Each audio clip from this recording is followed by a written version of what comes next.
All of those layers are fiction. They are made up. Just because they gave a name to it doesn't prove a thing. Jurassic and Cenozoic and Mesozoic. The geologic column is the Bible to the evolutionists. The only place that exists is in the textbook. If it did exist, and they admit that, those who know their geology, will say if there were a column of sediments, unfortunately, no such column exists. If it did exist in one place, it would be 100 miles thick. There is no geologic column. It's true the Earth has layers, but the layers did not come from different ages. Why are there no erosion marks between these layers? Don't you think if that layer sat there for 10 million years waiting for the next one, it would rain once in a while? Where's the erosion marks between the layers?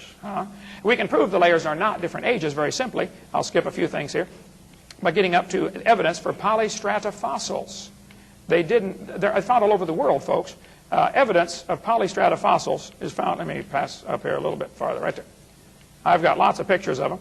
This guy finally admitted it. He said the rocks do date the fossils, but the fossils date the rocks more accurately. Oh, hello, lights are on, but nobody's home. Stratigraphy cannot avoid this kind of reasoning if it insists on using only temporal concepts because circularity is inherent in the derivation of timescales. The way they derive the timescales, they determine the age of the layer by which types of fossils they find. Then they determine the age of the fossils by which layer it comes from. It's a pure case of circular reasoning. The geologic column is a hoax. It doesn't exist anywhere in the world. There have been a few cases where they found the index fossils in the prescribed order, but that doesn't prove the geologic column exists, because they're dating the fossils by the layers and dating the layers by the fossils. For instance, any sorting of fossils is best explained by water motion. Okay? Clams are generally found at the bottom of the geologic column. Well, that's because that's where they live. Okay? They're going to be the first ones buried in a flood. Okay? Maybe any sorting is best explained by habitats. Maybe birds are found on top because birds are the last ones to drown in a flood. Okay? They fly around till they run out of gas. Think about it. Okay? Maybe they're sorted based upon intelligence. Clams aren't too bright, Maybe they're sorted based upon mobility. Clams can't run very fast. Maybe they're sorted based upon body density. Maybe they're sorted based upon liquefaction. A fellow did an interesting experiment. He took a huge aquarium and filled it full of sand, rocks, gravel, mud, and dead birds, dead fish, dead amphibians, and dead reptiles. He put a big hot water bottle in the bottom of this aquarium and pumped water through this hot water, which was perforated full of holes. As the water came percolating up through the sand, sediment, mud, all this mixture of stuff, it automatically separated everything into layers and put all the fish in one layer, all the birds in one layer, all the reptiles in one layer. Exactly the order predicted by the so-called geologic column. And it was formed in a couple of hours with liquefaction. Lifting and settling of sediments automatically separates these things. The flood is the only reasonable explanation for why we find similar fossils in similar layers. And if you want to find these fossils and find the fish in one layer and conclude this proves they evolved at the same time, it doesn't prove a thing, okay? And this is your religious belief. This is not scientific. And we're out of time. We could go a long time. I'll show you. We got 30 seconds. I'll show you. Polystrata fossils all over the world. Petrified trees standing up. Watch my videotape number 4 or come to Calvary Chapel tonight. I'm going to be talking on this topic. We'll be glad to show you a lot of the pictures of polystrata fossils. Those layers could not possibly be different ages. They find them all over the world. Time's up. Thank you.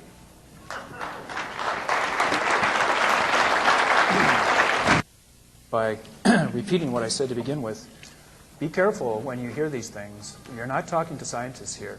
And I think not to, give them more credit than they're due. I think you need to pay attention to what scientists are saying as well. If you leave here thinking that because someone says something is impossible, it's impossible, I don't think that's a good way to pick up a foundation for other more important things. Let me give you one example of someone like this. Glenn Morton was a young Earth creationist back in the early 80s. He even wrote for young Earth creationist publications. When he finished getting his degree and started working for an oil company as a geologist, what he realized was that it's absolutely impossible to do the work he does, where his job depends upon knowing the strata and knowing the fossils in those strata, and square that with what you just heard, that the geological column doesn't exist. Here's an example of one place where it does. This one's in Texas. He goes through the entire sequence, because this is an oil drill, and shows what is found at each depth. And this isn't the only place in the world where this exists. He also lists 25 other ones where you can find that entire geological column. And so making these claims that it's just in people's heads, I think before you believe that, or before you believe me for that matter, I mean, anybody could put up a thing like this and say something about it. Do you know this is true? No, you don't. So don't take my word for it either. I think you should talk to some oil men and oil women and people who actually deal with the geological column before you conclude that there's nothing to it. The other comment I guess I would have would be about the polystrate fossils. No one's denying in the scientific community that strata can form very quickly. They form fairly quickly all the time. Mount St. Helens erupted and laid down hundreds and thousands of strata in a relatively short time. The thing about the Grand Canyon and the thing about the fossil record in general is not just that you have a lot of strata, but that you have fossils in those strata which are not randomly distributed. To say that the Grand Canyon was cut in a short amount of time is one thing, but to say that it was cut and that those fossils turned out in those particular strata the way they do is a quite different claim. And so I guess I'm repeating myself to some extent, but I still want to know why there aren't fossilized flowering plants before a certain point in the fossil record. What is it about the flood that somehow magically sorted out the plant fossils so that you don't get flowering plants until so late in the fossil record? And similarly for other species. You can't do it just by throwing a few animals in a tub of water and shaking them up. The fossil record is much more complex than that. I guess all I would ask you to do is to study the fossil record in more detail. It's not as crude as it was just made out to be.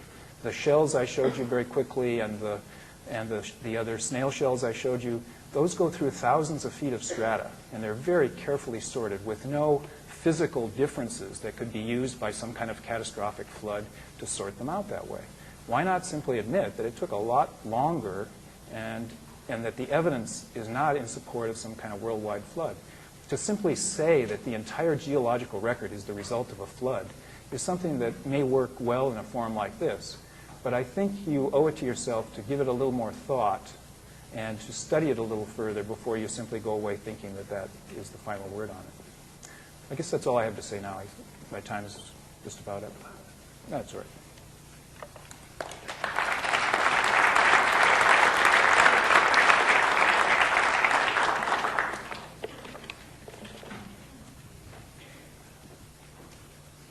Now we're going to do what we call a cross-examination, and it can be done from your tables.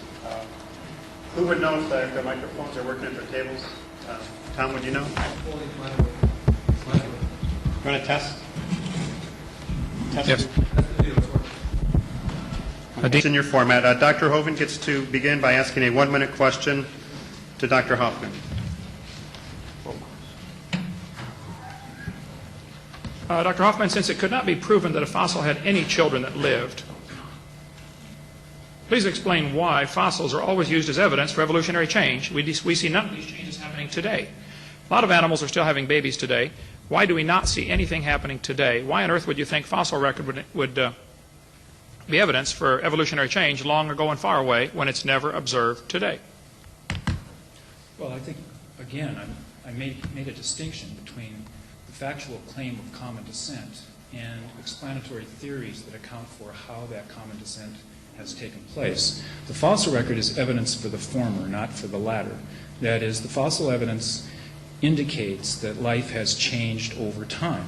That is, life is not the same now as it was, and there has been a process, a developmental process, by which different animals have gone extinct and been replaced by other species. Now, the details of how that process has taken place is, of course, something that is still unknown. I mean, that's what people argue about. They don't argue about the fact of common descent. They argue about the processes, the mechanisms that have caused common descent. As far as what we observe today is, of course, limited in time. When you compare what we can observe in a human lifetime with the evolutionary process, which has been 4.5 billion years, of course you're not going to observe today the processes that take that amount of time to take place. So I don't see the connection between observing. It's as if you're expecting some kind of macroevolutionary change to take place in a snap of a finger. The picture you showed by Goldschmidt with a Bird coming from a reptile. Bird coming out of a reptile. I mean, that approach to macroevolution was abandoned long ago.